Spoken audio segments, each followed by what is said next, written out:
Waalaikumsalam warahmatullahi wabarakatuh. Bismillahirrahmanirrahim. Alhamdulillahilladzi an'ama 'alaina bi ni'matil iman wal islam wa arsyadana ila subulin najati wassalam. Wassalatu wassalamu ala khairil anam habibina wa syafi'ina wa qurrati a'yunina Sayyidina wa maulana Muhammadin sallallahu alaihi wasallam Allahumma salli wa sallam wa alaihi alihi wa ashabihi wa man tabi'ahum bi ihsanin ila yaumil qiyamah. Amma ba'd.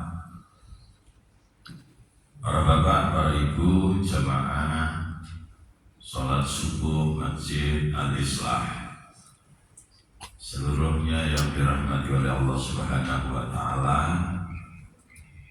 Alhamdulillah, kita haturkan rasa syukur kita terlebih dahulu di hadapan Allah Subhanahu wa taala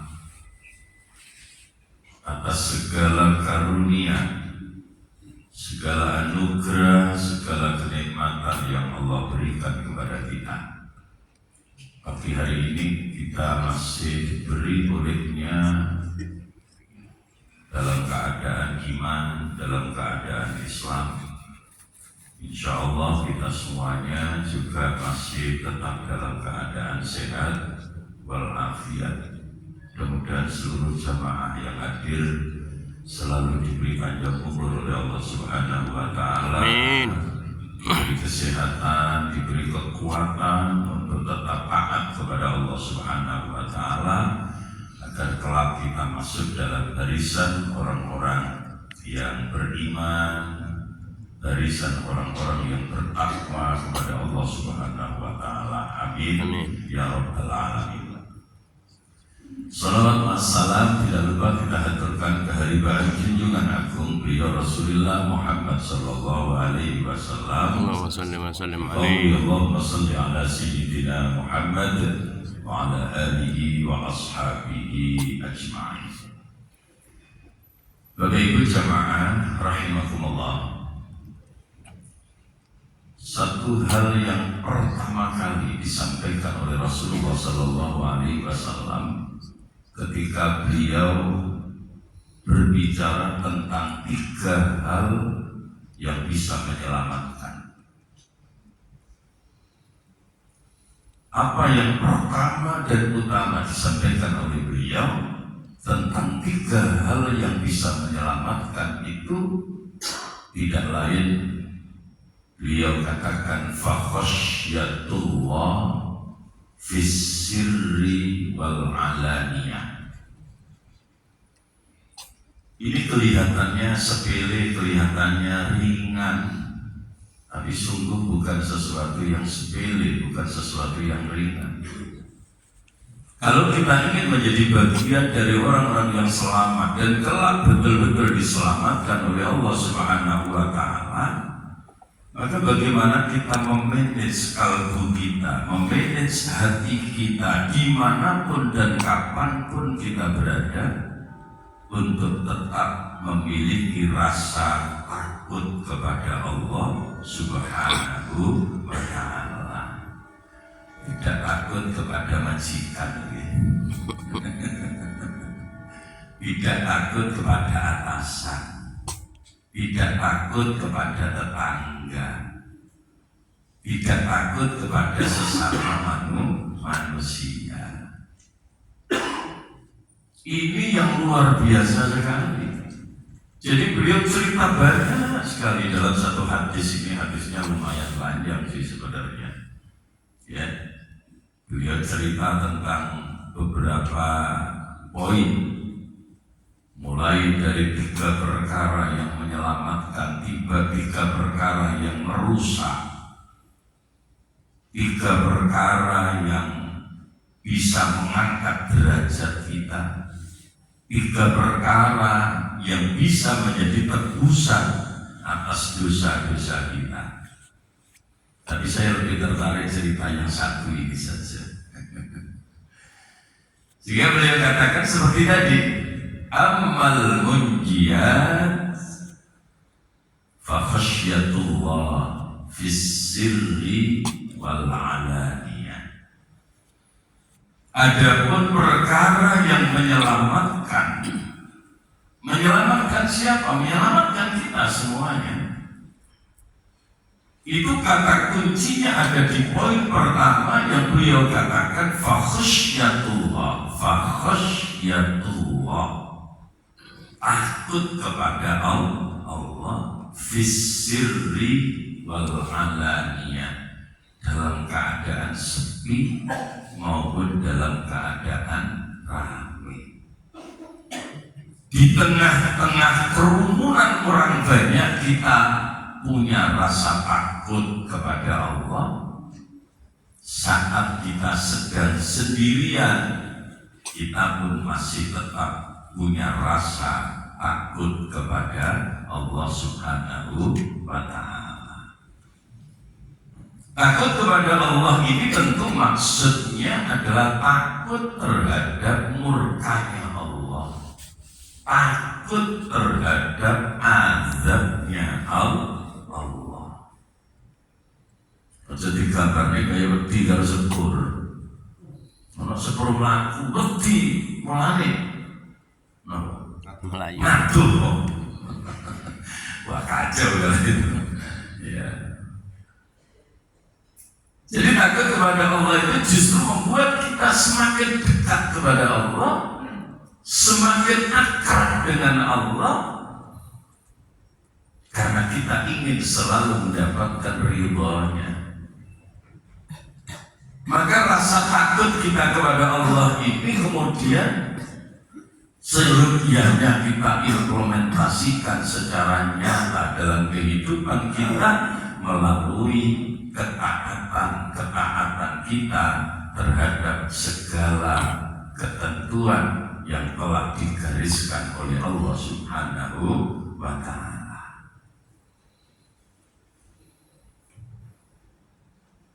Maka doa yang pernah diajarkan oleh Rasulullah SAW yang sering kali juga kita baca ketika kita tawaf, kita salah satu doa yang kita baca tidak sekedar kita meminta kepada Allah supaya kita diberi surga.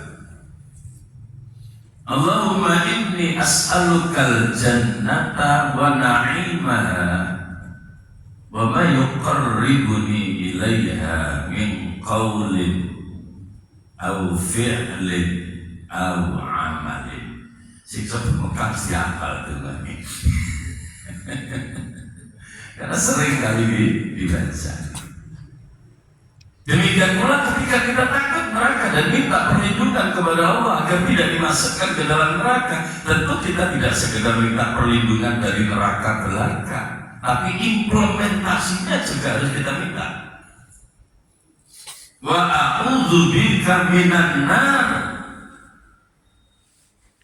wa ma yuqarribuni ilaiha min qawlin aw fi'lin aw amalin.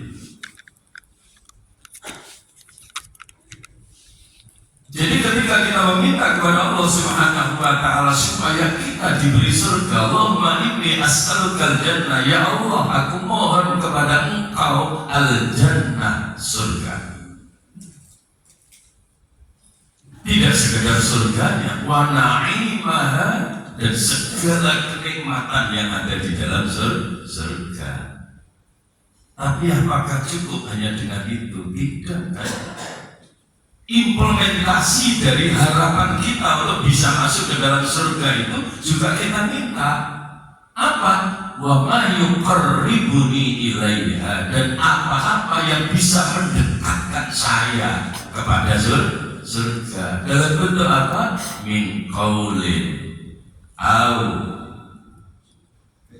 fi'lin au. Jadi implementasinya juga kita minta.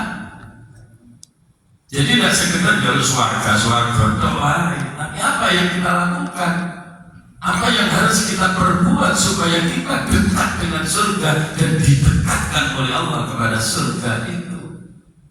Kita minta supaya Allah memberikan kepada kita lisan kita menjadi lisan yang baik, tutur kata kita menjadi tutur kata yang baik, yang bermanfaat, yang bisa membuat orang lain merasa damai, yang membuat orang lain merasa tenang. Nuwun sewu, di era digital seperti ini, kadang-kadang sing jenenge lambe niku birontok-rontok akal kendalenane. Iki napa boten? Ngomong dari jumlah lain dari media sosial. Ya toh? Kata-kata yang keluar meskipun tidak diucapkan dengan lisannya, diucapkan dengan jari jemarinya, tidak membuat orang lain menjadi damai, tidak membuat orang lain menjadi tenang, tidak membuat orang lain menjadi tentram, malah cenderung membuat kegaduhan di tengah-tengah kehidupan masyarakat yang sesungguhnya sudah damai-damai saja. Nah, kalau ucapan-ucapan, kalimat-kalimat yang semacam ini keluar dari lisan seseorang yang berharap supaya kelak mendapatkan surganya Allah, ya nuwun sewu rada kangelan. Gitu? Menjaluk swarga kok dadak lambene malah ngaduhno apa saka swarga.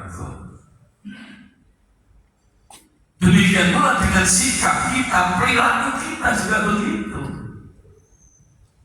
Maka tidak berlebihan ketika Rasulullah SAW ditanya oleh seseorang tentang bagaimana menjadi muslim yang paling baik, muslim yang paling utama. Beliau menjelaskannya simpel banget. Ya Rasulullah, ayyul muslimuna afdal. Ya Rasul, bagaimana menjadi muslim yang baik, menjadi muslim yang utama? Beliau katakan, "Qal man salimal muslimuna min lisanihi wa yadihi." Insyaallah. Jadi muslim yang utama itu kata Rasulullah adalah muslim yang bisa menjaga lisannya, menjaga perilakunya, menjaga gerak-geriknya, sehingga orang Islam yang lain itu merasa tenang, merasa damai. Maka kata-kata caci makian, kata-kata yang bersifat hinaan, kata-kata yang bisa mendiskreditkan itu dihindari banget. Itu baru namanya muslim yang utama. Dan ketika kita mampu menjaga ini semua, maka insya Allah kita adalah bagian dari orang-orang yang memiliki tanda-tanda dekat dengan surganya Allah Subhanahu wa Ta'ala. Mulanya dadi wong niku sing apik, sing jelas-jelas ngoten. Aja dadi wong sing remeng-remeng. Lakar putih lan putih sisa. Gitu. Lakar ireng ya wis karuan. Nang ireng wis sisa. Sing repot itu tetap wong medang. Paham ya bahasa medang ini. Medang nanggung abu-abu diarani putih, koyo gak jelas. Diarani ireng, koyo gak jelas. Dan memang dalam kehidupan ini Allah ciptakan manusia itu ya seperti itu. Ya ada yang jelas, ada yang tidak jelas. Lah yang tidak jelas itu banyak. Sesuk itu waktu apa Dewi dibangkitkan lagi dari kubur, itu cara malaikat ngilih sing jelas itu akeh gampang. Jadi nek wis kira-kira bercahaya mencorong wis mesti nyesenangan gitu. Mesti nyesenangan. Nah nek besut temen itu mesti ngisi ini, sing akal itu sing kelip-kelip. Kelip-kelip itu kan angel. Ya jadi yo isi ono, coba yo isi ono. Namanya kelip-kelip ora jelas ya. Jadi yo angel. Itu ya bisa kebablasan barang.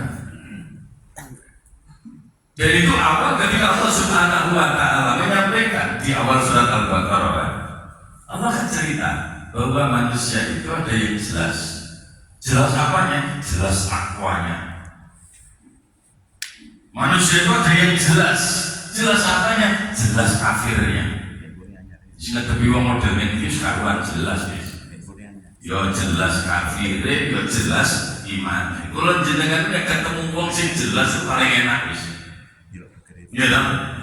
Ketemu wong sing jelas itu paling enak. Jelas imannya wis karuan. Berarti berarti barane dhewe.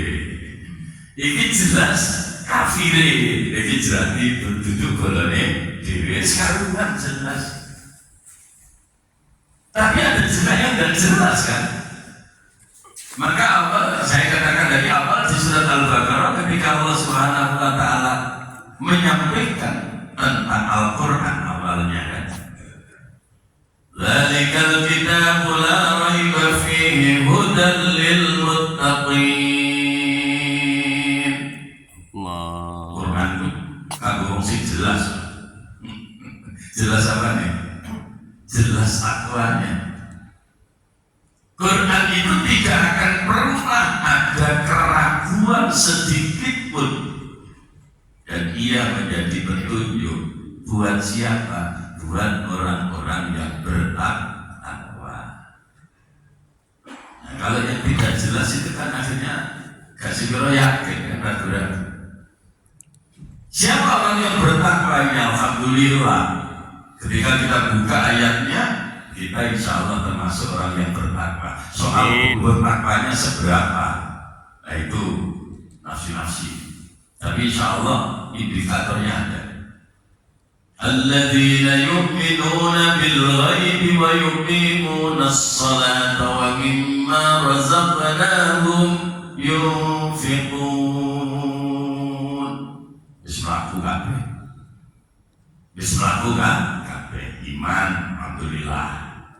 Kita masih diberi oleh Allah Subhanahu wa Ta'ala. Mudah-mudahan sampai di penghujung hidup kita, kita termasuk golongan orang-orang yang memiliki iman. Amin ya rabbal alamin.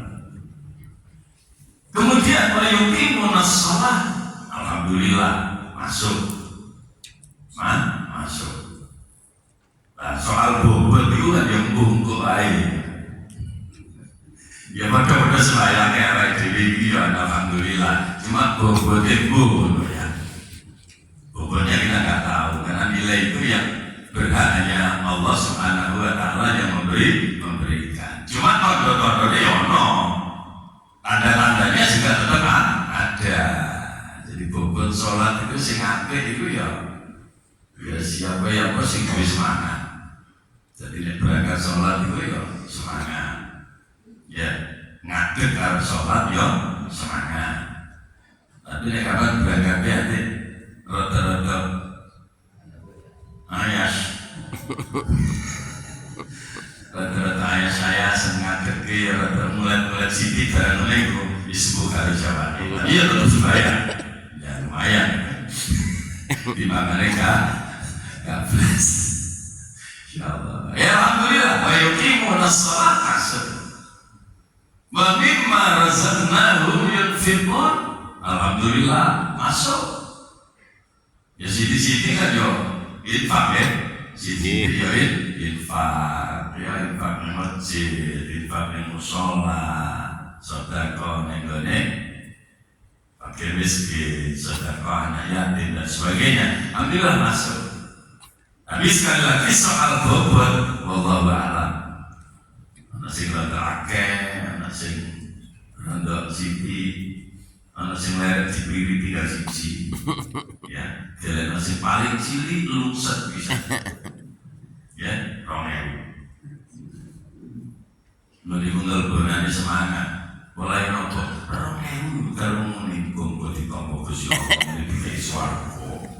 Dari malaikat swarga 2000 dul. Ya,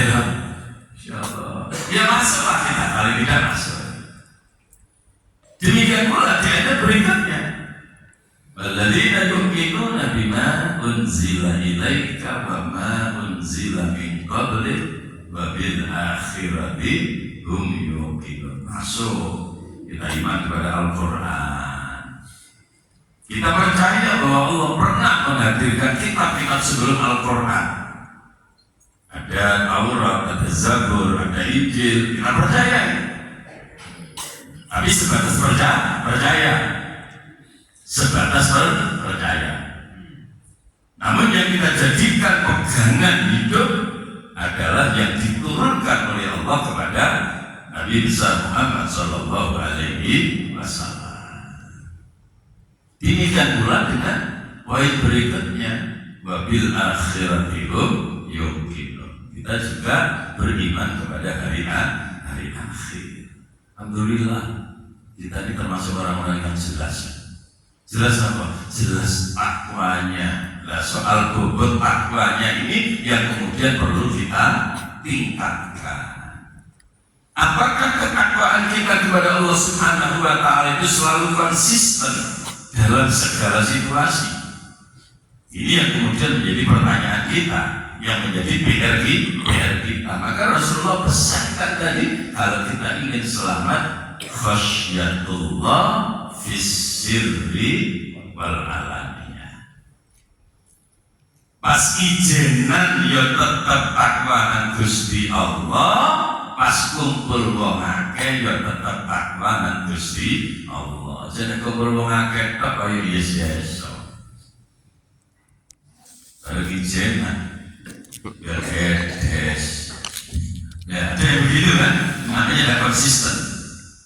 Kalau dibalik kayaknya jarang ya. Kalau dibalik kayaknya jarang. Ketika sendirian dia betul-betul menunjukkan ketakwaan dan rasa takutnya kepada Allah. Ketika bersama orang banyak, mereka tidak, itu jarang. Yang banyak itu ketika kumpul memakai kalau yes, so begitu ijenan berkedes. Ya, nah ini yang harus kita jaga. Supaya apa? Supaya kita menjadi orang yang jelas. Menjadi orang yang jelas.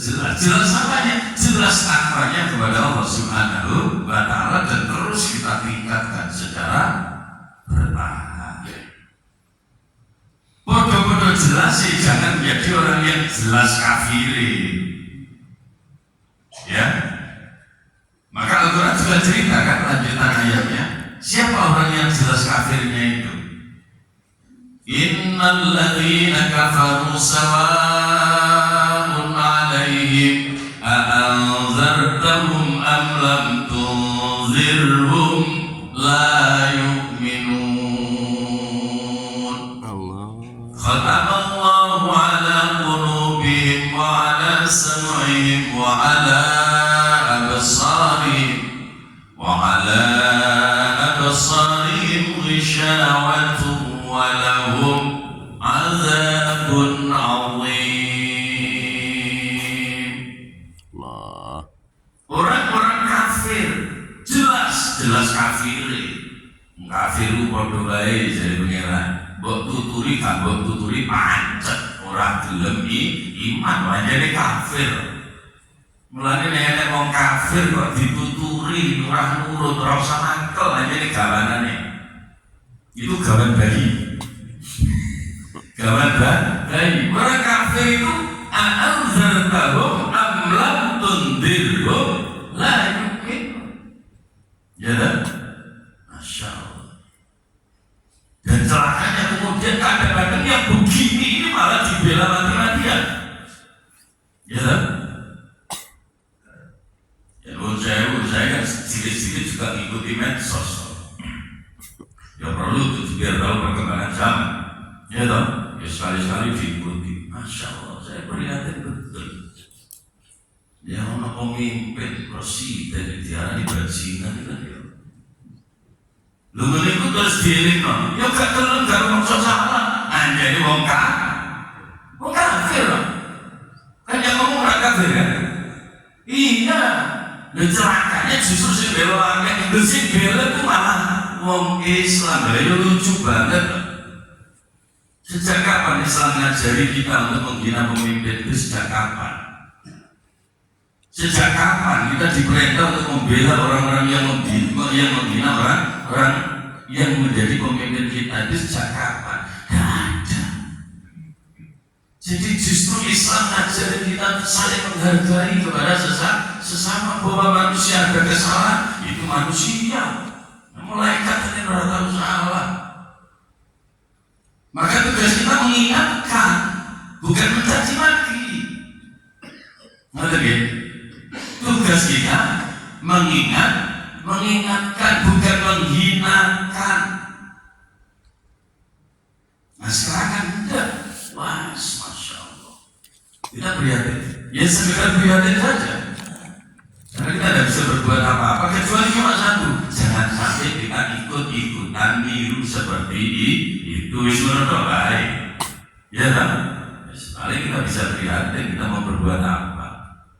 Ya mentok kita jaga supaya kita tidak ikut-ikutan, tidak niru-niru yang seperti itu. Lu itu tuturono gampang, memang artinya wis kadung atas khatamallah ala qulubihim. Artinya wis ditutup karo Gusti Allah.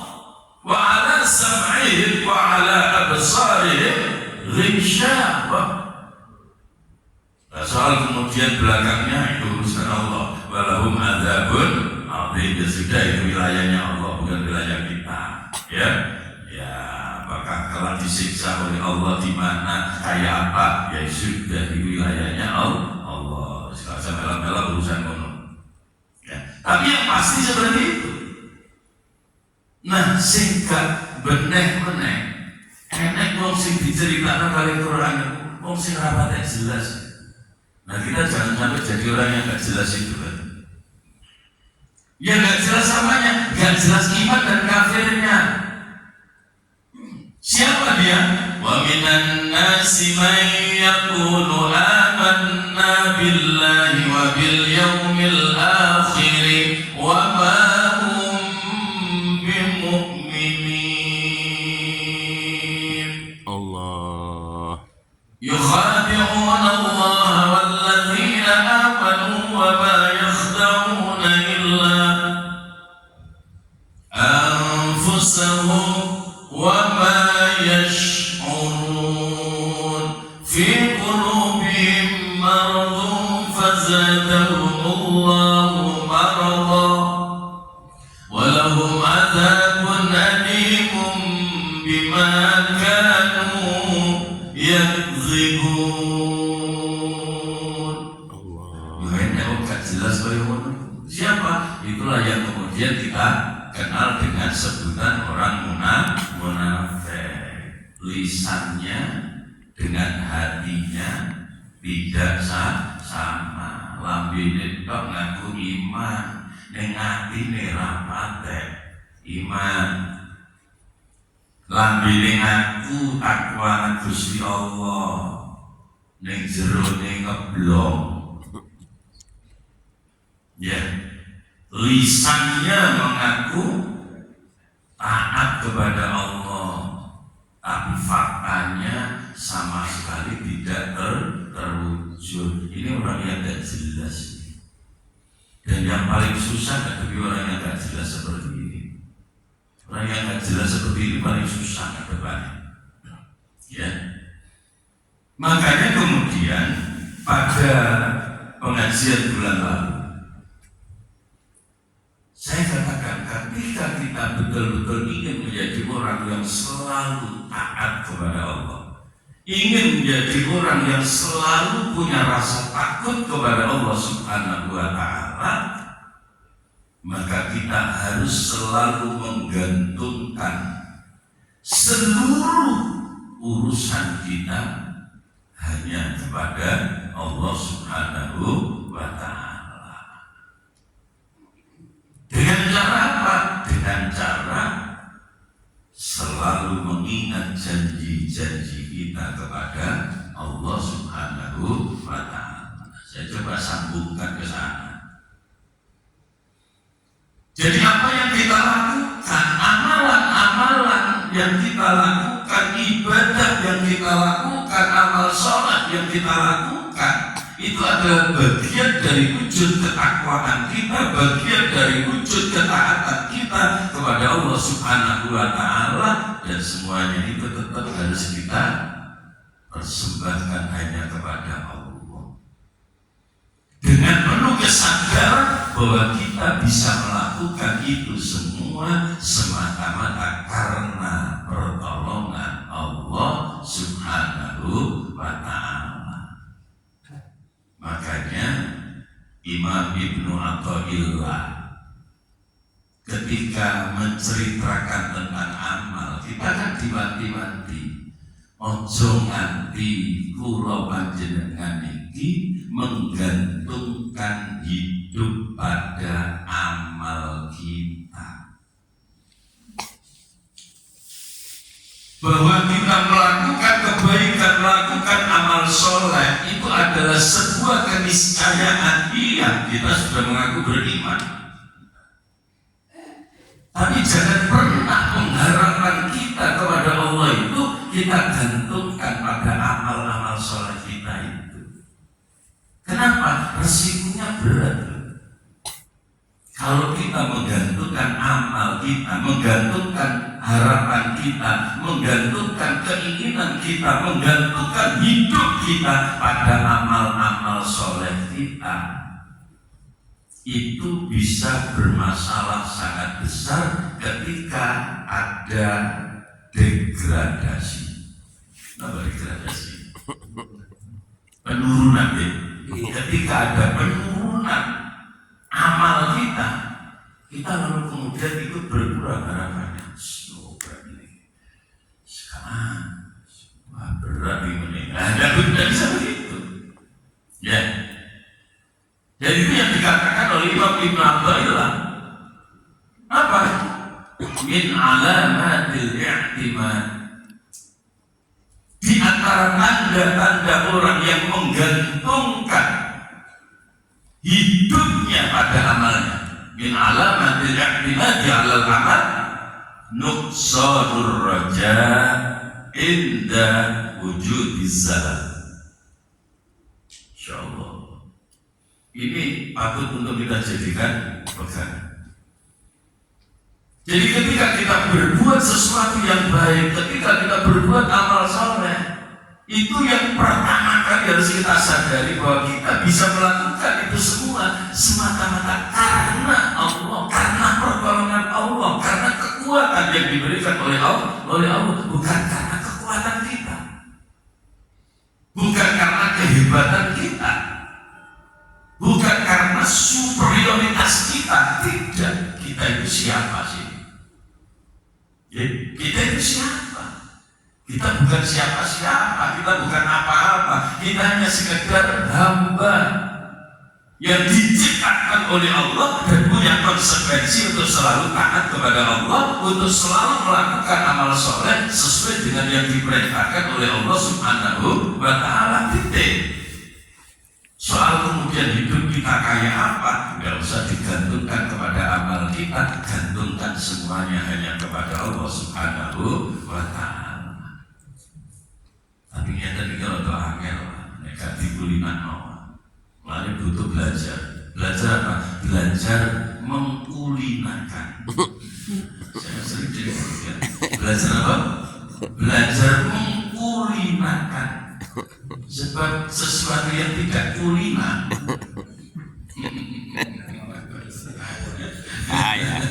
sesuatu yang tidak kulina itu berat ya. Jadi perlu mengkulinakan tadi. Maka ternyata proses kulinarisasi itu penting ya. Ya termasuk kita ini, alhamdulillah kita bisa bangun pagi untuk berangkat ke masjid jamaah subuh, untuk bisa meluangkan waktu duduk iktikaf sambil tahlil. Ini kalau tidak kulina juga susah loh. Ya tak? Susah kalau tidak kulina itu. Buktinya apa? Buktinya masih banyak saudara-saudara kita yang juga sama-sama mengaku beriman. Ketika adzan subuh dikumandangkan, mereka tetap tidur, malah kemudian apa dirapat no. Rumongso beribinan karo suaranya masjid. Yo nak mobil ngono ya. masjid, tapi rapatnya seneng bukan nih masjid. Keluar dan masjid malah selimutnya dipelungker sisa. Jadi beribinan harus berjari masjid. Menurut aku nih, iman orang, iman menurut ya. Aku lagi orang bingung terus saya tadi. Gitu, iman apa-apa. Ya. Maka kita bisa seperti ini tuh, masya Allah, ini anugerah yang diberikan oleh Allah kepada kita. Karena itu saat Allah memberikan anugerah kepada kita, saat memberikan pertolongan kepada kita untuk bisa melakukan amal-amal soleh ini, jangan sampai hidup kita gantungkan pada amal kita, tapi tetap kembalikan, gantungkan segalanya hanya kepada Allah Subhanahu wa Ta'ala. Makanya kemudian dasar dalam kehidupan kita yang tidak boleh tidak harus kita pegang teguh dimanapun kita berada, agar apa yang disebutkan oleh Rasulullah fakhashyatullah fis-sirri wal alaniyah ini betul-betul bisa hadir dalam hati kita. Maka pegangi 3 perkara. Apa 3 perkara yang harus kita pegangi? Yang pertama adalah kalimat tauhid. Saya sering cerita seperti ini dan saya tidak akan pernah bosan cerita seperti ini. Karena begini ini gampang ceritanya, tapi waktu angel melbuni. Gitu. Gampang ceritanya, yang waktu angel melbuni. Ya. Jadikan dasar dalam kehidupan kita apa? Yang pertama adalah kalimat tauhid, kalimat la ilaha illallah. Ngerteni, sadari, fahami bahwa di alam semesta ini tidak ada yang patut untuk kita sembah kecuali Allah. Tidak ada yang patut kita jadikan sandaran kecuali Allah. Tidak ada yang patut untuk menjadi tempat kita bergantung kecuali Allah. Kalau kita sadar itu, dimanapun kita berada, kita pegangi kalimat tauhid, kita hidup itu enjoy aja. Kita hidup itu akan enjoy aja. Kenapa? Karena kita sadar hidup kita ini bukan diatur oleh diri kita sendiri, tapi hidup kita ini ada yang mengatur. Zat yang maha pengatur, Allah Subhanahu wa Ta'ala. Kalau kita sudah sadar seperti itu, kira-kira layak susah atau tidak?